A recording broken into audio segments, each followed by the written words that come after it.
네, 안녕하십니까. 자, 마감 클래스 이어가도록 하겠습니다. 자, 오늘 좀 쉬었죠? 쉬니까 또 걱정이십니까? 쉬어가는 건 너무 당연하죠. 그간에 너무 이 100m 전력 질주를 달려왔는데 쉬어가는 게 너무 당연합니다. 외국인들 수급 들어왔고요. 아무 문제가 없습니다. 단지 이제 많이 올라왔던 삼성전자 같은 종목들 쉬어가기 때문에 지수단에서 조금은 숨고르기가 좀 필요한 형태입니다. 숨을 안 고르면은 오히려 장대 음봉을 맞을 확률이 커요. 자, 코스피 지수 보도록 하겠습니다. 코스피 지수 이런 형태로 이런 부분들을 딛고 반등이 나왔습니다. 그래서 굉장히 제가 그래서 그 당시에 그렇게 하방견조 얘기를 했던 겁니다. 이런 형태를 딛고 지금 반등이 나왔고요. 반등이 나온 이후에 어제 천일선을 돌파를 했습니다, 여러분. 이 천일선이라는 게 참 중요합니다. 특히나 지수단에서의 천일선이라는 것은 천일 동안의 평균 가격대를 돌파를 해낸다는 것은 엄청난 힘이 필요하죠. 이렇게 힘을 많이 썼는데 오늘 또 간다. 그렇게까지 바라기는 좀 힘들죠. 그리고 바로 위에 또 481선이 포진을 하고 있습니다. 여러분, 그래서 여기서 조금 쉴 겁니다. 지수는 아마도 연말에 조금 옆으로 횡보하는 장세를 여러분들이 생각을 하셔야 되겠고요. 하지만 이제 만약에 연말에 쉬고 여기를 넘어서게 된다면은, 그러면 저는 여러분, 아마 그 신년 초 1분기 동안에는 저는 적어도 2350까지는 지수가 돌진해 주지 않을까 생각을 하고 있기 때문에 지수 여기서 멈춘다고 끝이 아닙니다, 여러분. 그리고 지수가 멈춰도 지금부터 종목들을 움직인다 생각을 하시면 되겠고요. 삼성전자가 참 중요한데 삼성전자 한번 보도록 하시죠. 사상 최고가 부분까지 지금 삼성전자가 올라와 있습니다, 여러분. 여기서 바로 돌파를 할까요?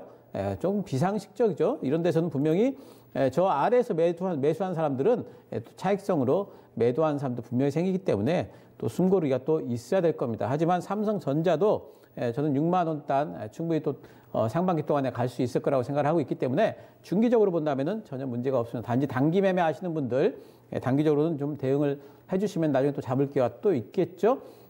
삼성전자가 쉬면서 제 생각에는 다른 쪽으로 좀 매기 확산이 될 수가 있습니다. 오히려 좋은 겁니다, 여러분. 삼성전자만 가고 지수만 간다. 왜 내 종목은 안 가냐. 이렇게 고민들 하시지 않습니까?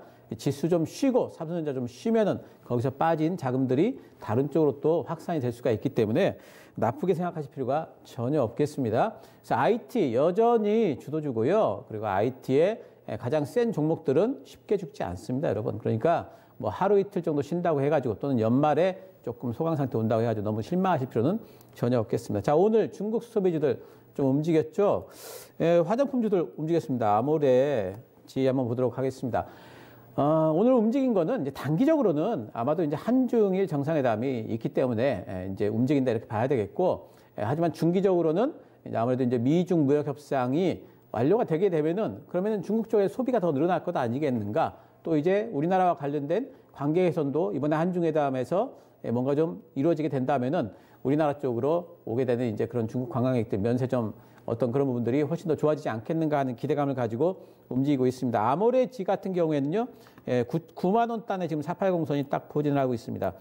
480선이 여러분 중요합니다. 480선 넘어서게 되면은요, 주가들이 보통 탄력을 가지는 부분들이 상당히 많이 있습니다. 1001선, 또 481선 이런 장기 이평선들은 사람들의 심리를 좌우를 합니다. 이동평균선은 결과물일 뿐이라고만 생각하시면 안 되고요. 넘어서느냐 못 넘어서느냐에 따라 가지고 그것이 오히려 원인이 되기도 합니다. 그래서 넘어서게 된다면은 심리가 상당히 좋아질 겁니다. 내년도의 전망, 특히 이제 고가 화장품 쪽으로 괜찮기 때문에 지금 이제 이번 모멘텀을 타고 올라준다면은 조금 더 추세 상승을 좀 이어가지 않을까 기대를 해볼 수가 있겠고요.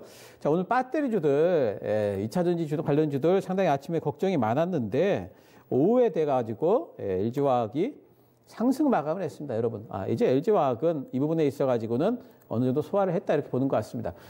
그간에 ESS 부분에 정부에서 뭔가 좀 조사를 했는데 과연 원인이 뭐냐에 대해 가지고 확실한 결론을 지금 안 내주고 있었죠. 1차 조사에서는 배터리는 아닌 것 같은데 확실한 원인은 모르겠다. 뭐 이렇게 됐었는데 2차 조사 가가지고 그래도 콕 집어준 거죠. 배터리다 이렇게 집어준 겁니다. 집어주니까 이제는 그렇다면은 이제 불확실성 해소다 이렇게 해석을 하는 것 같습니다.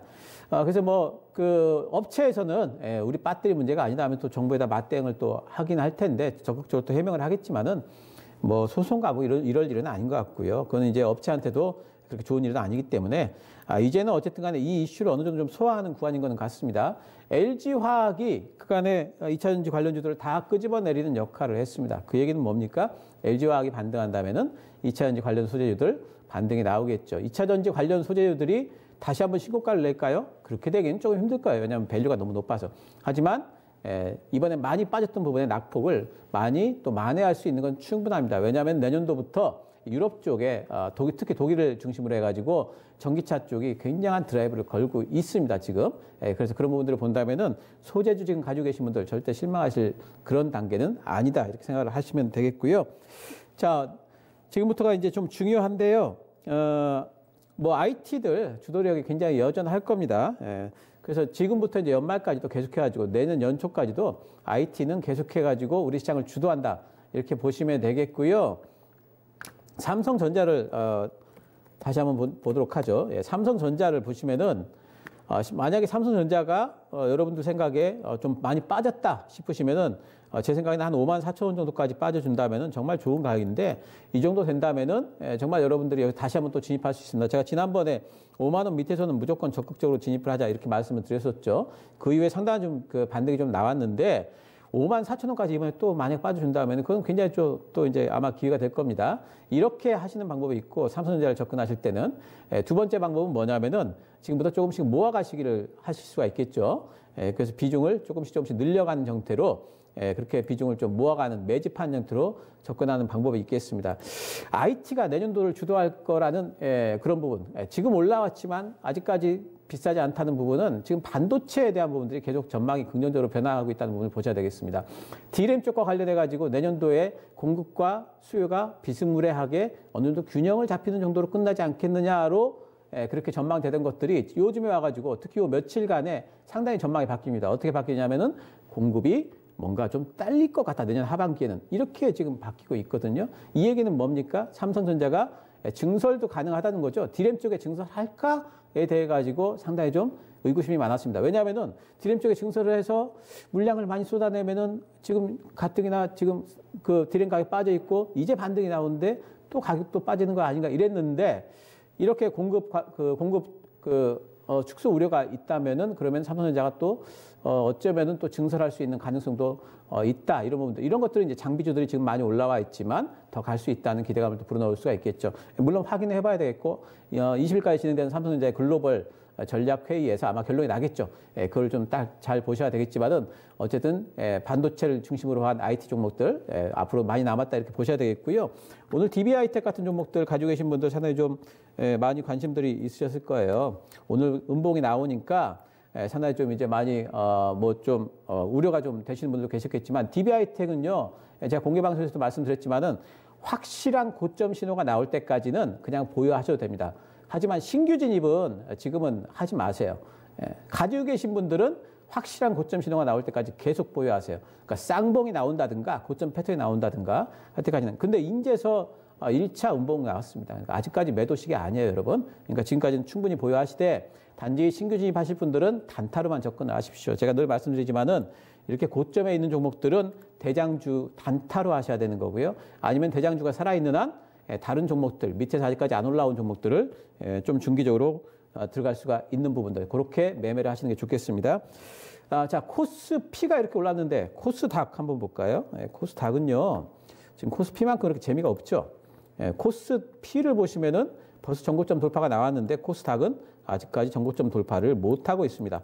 그럼 내내 이렇게 진행이 될까요? 그렇지 않겠죠. 키맞추기성 반등이 아마 나올 겁니다. 그래서 이 키맞추기성 반등을 여러분들이 또 노리는 그런 투자 전략도 생각을 하셔야 되겠습니다. 내년 초에는 아마도 코스닥 어쩌면은 내일이나 당장 모레부터라도 코스피가 좀 쉬는 동안을 틈타가지고 올라갈 수가 있을 거라고 생각을 하고 있고요. 코스닥을 올리려면 코스닥 내 시가총액 큰 종목들을 보셔야 되겠습니다. 셀트리온 헬스케어 봐야 되겠죠. 시가총액 1위 종목입니다. 셀트리온 헬스케어는 예, 오늘 이제 어제 이제 공시도 나왔는데 이번에 뭐 배당을 좀 많이 주더라고요. 예, 5%까지 줍니다. 예, 그리고 중기적으로 셀트리온 헬스케어 같은 경우에는 이런 쌍바닥을 만들면서 이렇게 쌍바닥을 만들면서 지금 올라간 형태죠. 예, 그래서 셀트리온 헬스케어 지금 뭐 진입하셔도 제 생각에는 크게 무리가 없다 생각이 되고 아마 배당할 때 배당락이 좀 있긴 하겠지만은 감안하더라도 중기 보유 충분히 가능하다고 보고 있습니다. 램시마 SC에 대해서는 여러분들이 너무 간과하시면 안 됩니다. 그 부분은 굉장한 가능성이 있는 그런 약품으로 보기 때문에 셀트리온 헬스케어 또 셀트리온이 이번에 배당이 또 어떻게 나올지 여러분들이 또 주목하셔야 되겠죠. 셀트리온 헬스케어가 5%인데 셀트리온은 얼마 줄까? 셀트리온도 주가 형태 보시면 똑같습니다. 차트가. 셀트리온이 코스피에 있지만은 코스닥 전체를 이끄는 바이오 종목이기도 하기 때문에 셀트리온과 셀트리온 헬스케어가 올라가게 된다면 바이오 전반적으로 심리가 다시 또 개설될 거고요. 지난번에 신약 발표 이후로 한번 시가가 나갔다가 죽은 종목들 많이 있습니다. 그런 종목들도 다시 한번 반등이 나올 가능성이 있으니까 그런 쪽도 한 번씩 보도록 해야 되겠습니다. 자, 지금은요, 제가 방송에 나오든 또 이제 무방을 하든지 간에 제가 지난 기간 동안에는 늘 무슨 말씀 드렸냐면은 트레이딩을 병행하십시오. 트레이딩을 병행하십시오. 트레이딩을 병행하십시오. 계속 그 말씀을 드렸고 저는 공개 방송에서도 단타를 이렇게 했습니다. 굉장히 많이 말씀을 드렸죠. 근데 이제 이 구간은 아닙니다, 여러분. 지금은 트레이딩보다는 여러분들이 좋은 종목 골라가지고 이제는 바이 앤 홀딩 조금 들고 가셔야 됩니다. 왜? 지수가 갈 거니까. 들고 가시는 전략이 훨씬 좋고 그러려면 정말 중요한 게 뭐냐면은 타이밍 잡기보다도 종목을 잘 고르셔야 돼요, 여러분. 좋은 종목 고르셔야 되고 또 한 가지 좋은 종목만 골라갖고는 안 됩니다, 여러분. 싸게 고르셔야 돼. 그러니까 좋은 종목만 골랐는데 비싸게 잡으면 안 돼. 좋은 종목이 쌀 때 들어가셔야 됩니다. 싸면서 좋은 종목들 IT 쪽에도 많이 있고요. 그리고 바이오 쪽에도 많이 있으니까요. 한번 잘 고르셔가지고 내년 신년 초를 정말로 내 것으로 만든 그런 장세 적극적으로 한번 도전해 보시기 바랍니다.